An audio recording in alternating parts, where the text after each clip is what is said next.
rahmatullahi ta'ala wa barakatuhu nasirul akhyar ngamo be kondon suutola suutoɓe ñaadi kortanate je moɓeɓe kayro kono yo mbe mo be kondon na alnaal baɗi malon kotenke Basiru Cissé wato sudiyata diyamo fulo sudiyata ñola normal wo manken nangan yoti bari manni ngol ko niyamoye dakati ya dukutile yo naman dukuti doron abuka dakati wo kammalale mo murutanan sayin komi al yakalamuta ñamen bi nga message o soto moɓuluy kammen kumandi ako atomo abu mukubilleti abu mukubilu akabota tanjela konton mu seedileti seedi kundankolo yo ay message o kiññena ay mola message o kiññena me alon ko adiyamuta miniri tanni lulu nata ñinin ka o mari tola ko amantara mari to folañi ɓawo woli mantare kawando ke kañin kama pour ye fayitande alhamdulillah bari ngamira adresse o ko koyni doro manque fayitandode kadu ni ko mouhammad e jumala mitata ɓafole ana rasulullah say fo aɓe fayitandolla wanno aɓe adresse ole koyndi kan so baɗate aji ko comme yaɓe fayitandolla si keno wonten kalu konton kalu jayi bake ɓawo addiyamuta miniti tan anin lulu barala kumoɓe ñaato nga tolu meli nati nan alhamdulillahi rabbil alamin nga ala tentu wo tolu ñilla translation o ñin comme ama fo ko mañan na ñin fola o koton ten ñinti amo fo de bari a fan sun kuma do nati men na kumo mañoma barala kumo be ñaato comme aliyalo ñamen doron bukan na time o ta pour nit ñi moli ño sababa o ku ñimma siyata adama di ñanta men di la molu la bari wala fisa adama di yala time o west amo kuñima di molla bari ateya beke sosoroti ni mo diyamuta atelaɓe murula nan kawala kuwo kese kam mel taje men ɗiyatate ñin man fo kuñi mañanda lalate ateya mira ñanda keke ñame ayake wo ñama atara ate man lasilo soto pour ko kuwo bonda fangay woɓe keɗa bala fa bate bara aliyalon gonte ñin miniti jama ɓe diyamundila kaje ko mbena mole radulay ka men kumandi Souleymani Touré la yafo ñele de abou mokbilu iko yemmen na message o kiñena tomu Souleymani Touré lete yo wo Souleymani Touré yato foñe bari ala kuwo ɓe ñaato sayin mbadi muno hani sayin ɓe murulanna tolu to meliya lon ko inin arabu tolu muliyata na mandinga kan anin na arabu kan sayin besi itulolo jang ni ye to moy inchallahu e satara ko ngawale lo ni memma to lon fana si keno mambulan na londo to wallata kunna kaseto nyinto bari nga kaja kere mun kama wala mun nyinti ko na molu melbe fifiri na dino kono puri salon ko e bije nyaadile ka ngatan dalla konko hebru to manke ko ni mole to la ete kala muslimoti no arabu to manke ko ni mole to la ete kala muslimoti no bara manke pakistani to la mu ni ole to la ete kala no adama dingu ñante tola meya lonko ataya lonko ñimmu toleta ani tela kan wol man ñoma naadi ate fulol ka fo yoro e ka fo sellu e ka fo pate e ka fo to woto ni atara ko ñin tolu fula kunda amanke je tanoti fulol si tola no alale anu men to mu yoroti already aman jare nin ustasol yebe yafo e to tela ye to fadi sarakulle kundaɓe tenne men to mo babcinireti ba walla men to mo marileti ba walla men to mo añaleti ba walla men to mo mammawleti ba walla men to mo fengo fende sarakulle kunda ni atara a tella sarakulle kango to a yatara manque je neniroti a manjareta ye to falingini ustasoje ɓe ye to falin to kendola muyti duniya ɓeɓe to ka e tola kan ila tolle la ni e tola wandi to fananna arabu tola ba ma fo basa mo basaten de ɓawo nde to men fina manque mandinga kawti nde to mo Basiru ledi Cissé o mukkilañi ma to ɗoti bi diyamu tammilanga diyamu ta damen na wolo mu kilañimma fangati bari mbinala kacca commencé la jommale la wolo mo ahlul baytol kilala ahlul baytol yollonne wolo mo kila mamariŋuli to adimma fatimata diŋulu e ka fo le ko ahlul baytol meli botawol bala fokana bula bi ndel kam meli kumande sirifol misalo kammala fonninke o ya bari muso fenka lahida ko na muso fere kono bala na wuluta na keda dim musoti mbetele tolala na keda din kewde ɗum ike mambole tolala misalo kammala bari sayi musoñin nata konota anata fulandiŋoni wulu o fulandiŋoni nata ke kewol dammalete sayin yelahido mendi bari musumala misalo kama wallahi bari musumala ko naketa kewtimɓe ke mala tolala bari naketa musotimɓe tere sa natake fulanni wonti ɓe natake kewti sa ye usas gumandi usas nam suwo lafita karre tolala ɓawo ga karle lahidin ko na fengeta mbatere tolala woto mbum ato musuwandileti misalo kammala sayin gombatere tolala sayin kilimu ɗo siwo tolan fan famala walla so tolan barina woto ɗum woto mu janko ɓaal usazu go hani ɗena nol ye to natile ɓuɗum itol ɗum wolo mu huseynuti anin ali hassan for exemple ibe ustas ñinin gala ustas nam huseynu anin ali hassanu arabol lomde ha arabu tolle ɗum fanamu ha lafite ñinin kala huseynu nin hassanu foy wuluta ñolale ban commune de la ñin ɗiwni wuluta ñola ñam non ema wulu ñola bin dolla society kono nin de nano wuluta dron e kete fulanni wuliti e kaye ko misalo kammala wolu ñanda tolala hussein ni hasan nela nin atara ko ke dammanlo nin musu dammanlo e bafula adama nin hawa bari mbeñi nin kala usas hussein no hasan foye de da ñolala ban han foye wuluta ñolala hani ma wulu ñola adama ani hawa foye de data ñolala hani ala me de da ñola bari adama be ñaato sambe fulola hussein yalongo hussein mu fatumata dingol leti ha kila nyimma mamare ullom ha kila be baluwo kono wato menna dingu mentuta jeedro wolon fatumata dingu nyindon ol be tambitale jannin kila nyimma fambe fal bari keba e kaduwa nyinela ko ke tala si soto na walla minti je na korda membe na korda taman la wosoto bari kila nata alamanna walla nyinin kila sai asunu tabake ayaje ko ninte fata dorom woto sa na korda ko nas keno na korda be burukalal bawo mammo soto me alon ko sinna korda sambano biring fatimatu wuluta jom muso nata ko kila nyimmaye ko nabiyullah akaye dimmuso fatumata wuluta kila akaye ko hasanun ay mune soto akaye dinke wa akaye hayyad daru wo hasanu nyin wala mo kila ko abete hata walla kunyimma akon na korda baluta o korda baluta wala keta sirifolu kon donte ka fo haydara boto kangole to kila nyimma e men fo hayyad daru wala mo korda baluta imajen kan na sirifolu ko manen ko haydara niyamo do wala mo arabu kangote hayyad daru wodolo me alon ko kila nyimma kontanita ayafo al hasanma biriye kila kiyay nan ko idin muso wulutale a koye ko ay mune soto kaye dinkew a koye hasanun hayyad daru wala kuñimma nakorda baluta ko hasan to molete kuñimma sayin kari sabo tambirin ko la fatima nata kono do ta koten hay kono do fananta bawo husaini hasani mawulu nyola bari ila kono mayal tema kari sabale dum taji birani non fanan kono ta o fanan wato sida fo fanan wuluta o jom musu kilum amuruta nan kila ka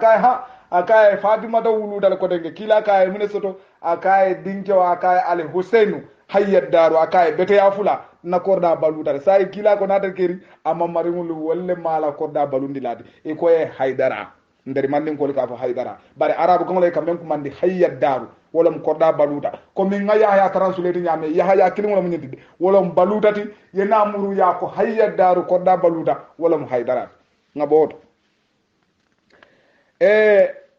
nen atara ko akeda muso nin kewolti mune ati nan nim teli kaje ko a nyanda ka tola adama ni hawa dorne lango ni ko nyin dinni mun yeto nadle kewoy bo tola la adama la muso bo tola la hawa lambal nyin kala ngo adama nin hawa foyda data nyola le ban hani manda da nyola adama le folo da data ala kide o kamal ma man da fe nyem mulunta tela sayin ala nata hawa da hawa ya hawa lon arabu kan walla mu hawa ati walla mu kafunyo bawo to mo kafunyo ta la kilindoron dum adama mu kilindoron ne tin woto mo am kan da fe men nata mu luya birin ala ya da ala kay ko nyimmu hawa ala de walla munti arabu kan to niya translate na manninga kama no walla mu kafunyo ko be bekki deri ndame do modo dilay ko nyina mu kafunyo sai walla mu hawa ati bari adama say niya translate in english fonko la arabic la ay translation fula soto bari kilin nte sonta wala wala mo film adama mu film let niya translate nte la man nga kamala e ba fole le film ma niya translate in black la e ba english la aba fole le black ya fam so je wala mu adama koto wala na lonna jamana na kamben ko hanni atara kunde bare adama to ya fanfole wala mu adama mu mo fiwle ngabor ngata to do to e kamen kumande kila la saibo dobi je me ya lonko e kafa abubakar abubakar ni ya falun tolla mandinga kamala ni tata original language to bawa abubakar lo bari abu bikir lo wolo mu sungudo fama ya famle sungudo fama sai afonye ban ni nyim falun tolla mandinga kamato fa sense make leba no ama sense make mbeda men tandi kala wolo mu nyindi ko islamo manna to la bari islamo nata to men na men sahayata ita ka kawo kamfo sai abubakar e ka kuma ni sungudo fama la sungudo joma fama sai ni te to la abubakar la yete kuma ni sungudo fama la sungudo joma la fama mu itati la fa wala lon ma fa ko keto la abubakar la o mutanolti de bari nga exemple le dile la ka atandi ko to mota na nyaadi le anin to nada imaji hani bi jolaliya ndel fama o dum wabe jolaliya ka fayle basiru fama ka dum ndele mala dinke folot e ka kuma ni basiru fama bari ndeten ni to la lanka e basiru fama no aman sense make jam bawo ntele fama musaita tele kumani no basiru fama te damu atele nte wulu bani nte ngati dingo tango to lanka e basiru fama o mante wulu jos nga to la le doro bari jang ni ya translate ni mbandi ka kamala sikeno aman sense make pour ka ko indal mako tolbe nyaadi le anu nyili fengo fen kila la nyin sai bolu nano men e loda nyili fengo fen melie to la e manke muslimot andu ilal islamo kola kila nyima ma foye ko alna ngal tol fali to kende talla walla nyi manke misirime toti ni kafiri tolo nyi sa mbe misirime tol le dilala kila e mel tol fali ngol bi jele sa en wo tolu nyi ta ya translate ba ya jibe fo nyanda fali na hanente la man nga kunda fama nyana fali na e bina jela ko woli nyanda ka fali abu bikir wala mo sungudo famati wala mo kila nyima la sai boti e kam men kumandi abubakar siddiq wobota je kila la saibo dole bi je e kamen kumandi nickname la yen nickname la arabol kafa e nyadi wala mu kuniyat wo kuniyat ni niya fali english la wala mu nickname mot ndol mandi ga kamal kafa wala ko to fulanjam ya bamle wala mu abu hurairah wadda aba hurairah niya aba hurairah jibe niya fali mandi ga kamolom wala mu nyankumo fama anu ni aba hurera baluta kila ni mala kila ka kuma ni aba hurera hadisa ngel benata abu hurera ustasol fawon ka yusle abu hurera barsa neni abu hurera fali mandinga kamala misali fe yemo to lay kay nyam ko mo fama misali fe e ya to la wala anna tar kanyele ngol ya to la mol bajela ko o manke poti ngo nin dino ni hakilo le kata nin dino ni hakilinta yabu kata mo nickname o mune ati nandi ibe balan na nickname la Gambia atara ila hadisol bala nickname le jurmarije. What is wrong with us? Hanni atara ko sayin kuniya tolo mbarlan to lani nickname lu kanyele mo le adi muna mu problem o tije nickname is a nickname mo nickname o damalati sayin an amulun ko an kanyele mo yente lan nickname o meldi wala te dala bar arabo li ay famale nickname o mendi famala o be dalal jang woni hakilo bukata no woni hakilo bukata madimu muna alunga dino fahamunin na dino la nga fahamunin na taramana bari ni koy ba fahamula ni wande taramana wati ibe tata mistake wala jele fanga ko ko so mo kala kuleti me yalon ko abala fa warta bak abala fa be warla bak abu hurairata wala mu nyankumo famat andum abubakar to do fanga bi jele aliou to do bi jele kam men kumandi aba turab yolone wala mu banko fama e ko nyaadi bawo tumo kila la masjido nyin kono basol tije anin ku ko tawni banko le katarje wata tabe misiro kono be lare misiro kono banko to je fo arabol ya to lay kay aba turab wala namanke misiro di bare kacha lawo dawda na de sira do aga si banko to putu sai ko aba turab banko fama wo nickname o ka usle mune be fo mu problème o jam hani bar muna nan ni ya use den la kamana walla arab nga nickname o use na modo to la hanna tra to mu lami leti bare nickname o do fa misal fe el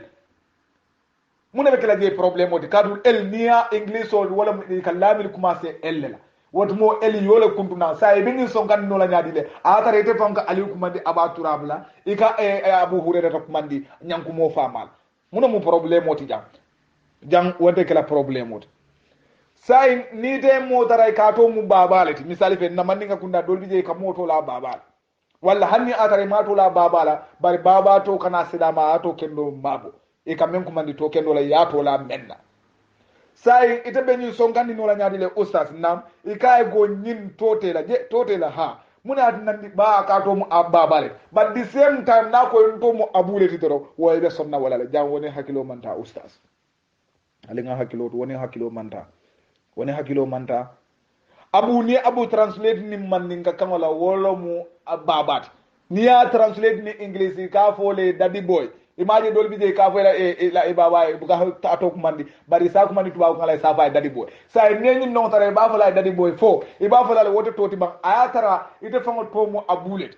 bawo ni abu mukubili jibe wolo mu amukubuli fama sai neye to la mbo nyinin kala folo atelo mukubuli fama ba no jang aman sense making tella society mon bawo ete manke mukubuli fama ye men to la wolo mu mukubili fama ti jim famu nickname wol bare ndol do wolom Allahu akbar ngabo ndol la man ninga kamala e kamole kumandi suwandi la misalo kamala suwandi suwandi ni ya translate en dolla mandinga kamala arabu kamala ibe atara nka translation fulani di ala komi molla language le kenya kama bara be kala mandinga kamala wala mustafa dole sa ko mandi suwandi jongola dole ga ko mandi nyala tombo mola bari sai ni moto la mustafa la hani sai ni moto la suwandi la woni mustafa wolbe mu to kilineti anin tombo wolbe kala to kilineti mfa jam fonga janne faham sai akamuda translation ni womu choice of word leti te mendi ate teje dron ibole tala biadala ko modol bije wolibe mustafa translate la nibe tafsir wala ibakala suwandi leti nyin don ba tafsir la woli bakala tombon net nyala tombon monet bar sai nyin suwandi anin tombon ibalon nako jam ustaz yol beto la mustafa lela sai munum problème oti jam foke to falin walla ka kuruwo samba jamo to suwandi ka hato bon la ka to mustafa walla suwandi ka to mon ka to bon la ka to mustafa hani sai ka to mon falin to bonde la astaghfirullah e ka to mon falin to bonde la ani suwandi falin suwandi la so jam fonga dino taninde muna gambia amman jere alika kuruwota alikata sang alikata jamion to konyin tolle ba lalbita wolle bon lalbe arabu tolle lalale fawlo kunna what is wrong munenin dino e nyoma jannin dino man bari mo kunimbalo na be nyato always ayte fam buga kunni ustasol mel bali nyato e mankuni ngo fole am mbo fon fonnal alla ustasol mankuni ateli fe wolle kuninda bawo e karantale bari mankuni ni atare karanta sarati bari kuni mutije sai ngaboto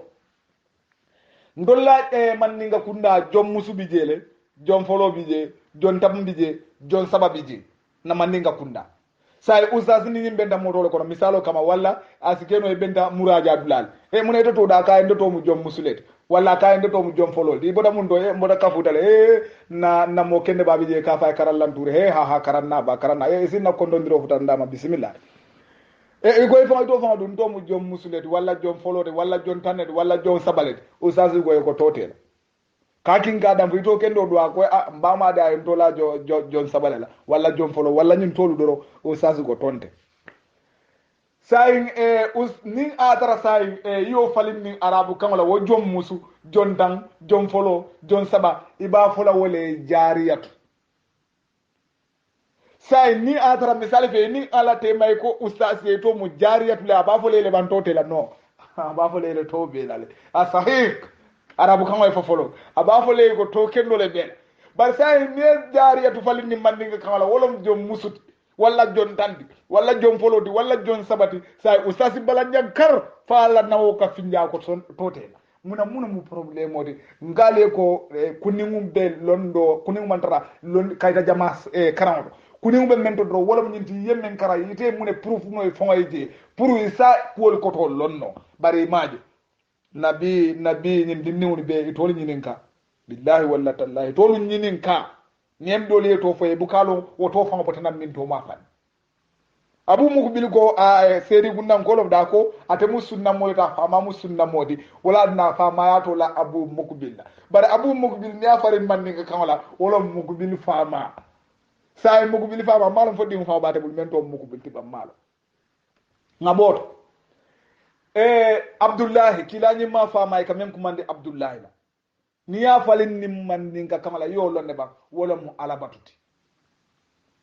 alabatu ni alabatul sayi nin alatema ni atara ko ite tomu alabatuleti nin ustaso benta e ka ko e to dum e kam men fange ni tata din no dundi la karambu ya to sambana e ka to dum na tomu alabatuleti ka to falin jele fam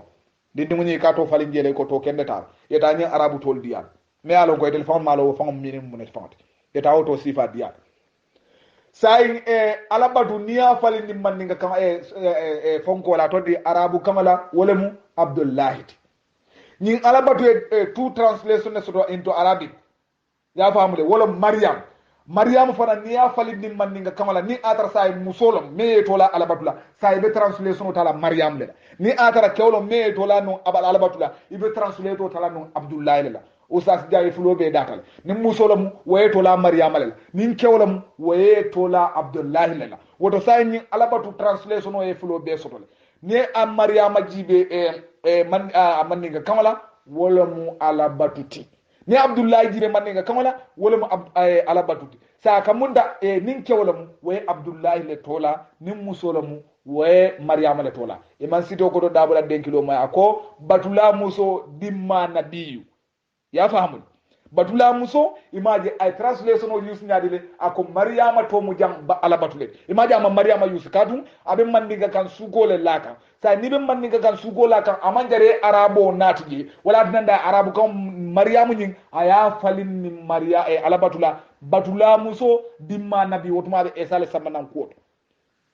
dino kata tenne alfali ya fahamu tenne ni ya fahamu salam ni ma fahamu dum woto e ferantangu ko nin tonkolo dum da sebuto kono ete nin dino e ferantangu barin sa fo ko ebe wandi kungu bindele la andi be banku wulen bondi kanje ete fango malo be mun kuleto dino fo mol sulata nyine la ngalo ganyo sonkandi menna nafate wala duniya tameta wolulal duniya bu ganyo sonkandi wala scientific ito man katilom misime to la ngele basiru ya fale nko misime to man soto kafiri to man soto fonin ye to la neni rola atel la count bara mangere kuruwo sang eta nyil fulo be fali imaje wo maryama kilun mandin kol ka fa sibo wo sibo ni muni asabu bawo ye je no le lala sayin alfalu ko sibo tilindal maryama tilindal pura e je no ke sayi yasman ni muni la wolo musiboti wonata ke kuniyati ndella manika kawala so ni e di to la sibo la hanisa ya to la maryama la ni ya to la alabatula hanisa ya to la maryama la ninke wala muy ba fala ile ko abdullahi jang faale janne faham ngabot nabiyom melo sotata e kammen ko mandi nabillahi ilyas no bari ilyas mu arabu kamalati la kama e kafa nyaadi wala mu elijah wo elijah ni ya falun to lamman ni ka kamale ba fo la le ko alamo yalon hibrul ka ala kumandi ella arabul ka ala kumandi allah arabul la ala kumando ni ya farin ni english wala mu ALLAH ya famule wala mu allah okay bari ni ibru labi ba itali kake ELLEH wala mu ella ya fahamule so nyi Ilyas iba falina itolla kama ka kuma ni nyaadi wala mu Elijah wo Elijah ni ya falini mandanga kamala wala mu nyinti ko alamo so jam falisa fahamu ni alla fahamu latin amanjare e ka kirikiri membe la community amira ko wuro le siyata nyili kan alal to ban al to man fengal to ma alal to fal yal to falin yal to ke mendi the same thing al to le fongal nata minin soto jama bi je wol fongalti so mbadin atalu melikan na kan moy falsa faamu ko duniya beta kan nyaadi yalo ni diamu taw to mo len ka energy sote ko tege pour ka diam ila diamu do de diamu tade e ka fa Suleiman Touré ni nabe kenan na kuma kala ba hoto mbemen kila Suleiman Touré fananka Suleiman Touré mbemen fole bawo nabiyo mollo matelti yatelle kinan pour ka toñani fan ya bondi nyoto mambala ila nabiyo me isata ye kumolu mel manna kumo kono kilimti je memu toñati alhamdulillahi rabbil alamina bawo ima fa ko nga translation no me yuso man correct bari te ala la to da me yalo go ite fe pour isi ko mo nyin nondi no ite ko mo nyin nondi la nyin ko mo sene abatal Suleiman no nyin ko mo sene abatal bari na ta fo nye ko nye de nyin kafo ko de Suleiman ne fana mi la hakili ma bati de e ko be jigi ala bage wodo alla kafo nsa faale ko ala ta hakili ma nya nyin ngola bawo Suleiman hakil ta ay kumolu landi damen aman kumolu landi je abu mukbil itele message yo nyin sen nyena nyenyi nga Suleiman to la e koy ma tolo e koy ta to fala sorry ba woli ma woli nyin kama fantan do bar na ta tolon nyenyi nin ka ite dun nin ala tema Suleiman nyin kuma kan wol meri fo ndedu yole fo bang yembulo ko manje jabi yala dalda sunna moti adal musanni yollet atel musanni yollet adal sunna moti sanni yollo malti bawo sunna mo o ka to nyaale nyin na to nyaaje ayaso Suleimani ko nde ko alabatu nata fo ko baluta nata fo baluta e be lule natla ba luta ate ko ngole ba duta aka yinin karo ken tani alate ma fonte ngam mojele mento mu ba duta tiba Suleimani mam ba duta nga baluta lef ya haya nga translate ni baluta lef ya famu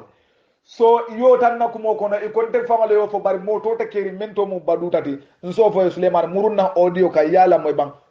mam baduta fo ngolandi jamma fo woto man correct ito la no la na wo manke toñaade okay ina da fo ko tenge iko sa inde ko tentu wala mu Muhammaduti sa en foni membe salola ba fo la ko asihadu anna tentu rasulullah Suleiman itele salo bulan nadiyamo kono bari ndelaw miniri tan sabo anin sabo salote je say jang ibatray kanne pour isi jan nondi yewliya la no jela jeeno atara ita la no la jela je faran senyatal abonni woto ya yedula do ni bala la dame mawofo sali ko e tele salo nati je ndebe translation olla nin to wala maninga kawti nin to maninga kan wala ma arabu kawti nyindi mbole yuska jang imam point so to fanan ngobondi je ngola de wuliya fula inata fo fanan ko ndeko horomo kamala ndenga jakan ko horomo fo ngafulol horomo fa anin sarafulol horomo yaaje usaso la kataw baba kele yalo mol camera ko fali mankaran barasi kenu al katawle nali karanda sarati tawo fanan balla ko kono mol camera al mamman ka kan moy ale manni ka kan moy al katawle ke sabo men beddin ko kono usaso beñi hadiso lon albe ni hadiso lon alka a translate exactly Muhammad ya translate ni nyaabe ke sabo mel ben dunda dingo kono bere ba sugite la dingo dala ifindita je nyaadi horomo kan yole dani finditana mo monni na bara nyima horomo kan wo horomo jang albugo haramu yandi jang barsa ni ko alifalu horomo kan walla qur'ano horomo kan jang aliko tafsir nin kila nyima kewmen nata kan ka fay ko nin ala sonta anite Suleiman jamu taw balat nyin dongo yo tafsir yo kotolo nyin dongo imo kotolo ibe tawalla ya kotolo pour mun kama kamul batar anin ka faniya nyin kala molla kumola mol mera kumo fonya kenni won mel dunda bero kono alkafo ko ndangani moy birindi nin Allah Islamic Forum e kafo di Allah no asol yenyum fompo gambia be nyin long ke sabo men dunda bero dingo ko ye daniro ke horomole kamala jang alma fo wote dala bawo ke onata kila kana kay ko nin ala sonta anite sa ndego kari horomo kan yo fali yo ke nyin dongati ko ni ala sonta anite jamu tawole ti be tawol la bari yalo ne ko yekuma bari janga ite ko woni non dino la woto ngobondi je ngolandi jam ko fana wuliya saban jawta e kon danga ustasolu belef bawo ngo ustasolu man ko ni hani balil insana ala nafsihi basira be fallon ndaga nyim bula groupe men gono ustas groupe lo andu ngabula dame mo lonni wala bije mo malonni wala bije alfa le bije yenna ko mo moyle bari sai ndolwe ustas yaani kan ngadi ya tele la bawo ala ya tele kina mo man fello naman ka tolut mo man kara naman ka tolut wala dina nindel ko ustas doro na ustasol be kalon ko metel fo mbatel lema imaje man ni be ngani mo bonna mo sin ko do nin ben nawlo ta ngani kun ka wurle biri ngadi wala wala yasi yale de wol yalon ko metel fo bawo ngol ngani mo mantar wol jaato ko bari ngani mo men bete jaato ko ne maaje birim ben dangol lota ngani kun kan don e taw itame de no wurta e lafta ngi don be bularaje wol dati jede meye kumo ka tati wala tamu kumoti usasol jam usasol musabalet komin tella groupe on tel ngalo nyame ustaso mun na alifa ya fo nyame imam bakaw su fofana so ningo ustaso be fallo ne balil insana ala nafsihi basira aman jere ndemo translate namol yalo men be jomala fula nyaw ka bakaw su men na kumo bulante la kumo kono atelle ko la sibo nyinahe atelle asamba amad somalia atelle ko dadi ala ndela hajite woto bakaw su la telephone o kumandi yo faye kal ndela diamo kono bakaw su kumatiji mafo man diamo bakaw su la foru moto sai mune baki nan layte ben de jaabila nim ba kawsu kam faatete kono ibente jaabila mune la ba kawsu to binan tere noma mune la walla ndela ko moni ba kawsu la ko moy bol boli la no nyaabi den telle nyin kay telle nyin kay what is that nin atara ko mole la ko bari men fo laali ko mel nim ba kawsu ya mañu rabbi woli bebe ko male e telephone ba kata ganna kata fo moli setolo bawo dalma mol la no mbali nyini ale message lu nyoru moli mo bu kala message ol lamboy kuma kendo be siaran altento kuma kende fono la na manke kare nyim fola ma foku kare nyine ke amanya na nyinkela adale muna mol la time o tambita wala pour ko sifa lamboy wala dinande allah kuma buka jare mo bu kala kuma lamboy sai melika diya malika kata le ko la no mbal soto nali allah kuma kan di wala pour salon al kamune fo ani sal tolon memem fole Suleiman Touré isabari ñina be kelan na message la bawde ke to fang fofang iten de la time o wesila ndega ni silo me wulindi biya muten kuma kan siyate de bolaje ne nirtem bolaje fengo fe nali ano aliyake wote de bon la ni diamo bawo ndenga lon ko misilimolu bi wolu be sulari ne ka kumo moy me ya lon ka be nafa wote nyo sabakudi ndela kumo mu kana nyo sabaka ndeka na mole famundi ya lon ko mo be keri bari radin no ko abu mu ko belu munat na ne mbuga diamo qur'ano la munaki na mbuga diamo hadiso la ngaya ko momo ni lodu lalo mi fanga yole kara alquran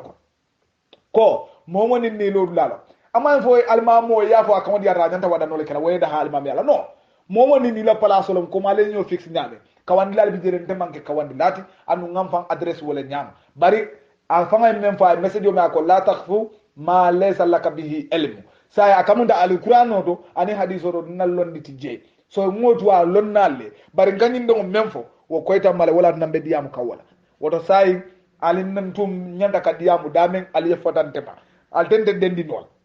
ali yakata nyaawo nyaal tende dendi nol so membi je doron wala mun ndi nyina mu kuma kala ba woto men kile ka assalamu alaikum wa rahmatullahi ta'ala wa barakatuh alnal badim malum Basiru Cissé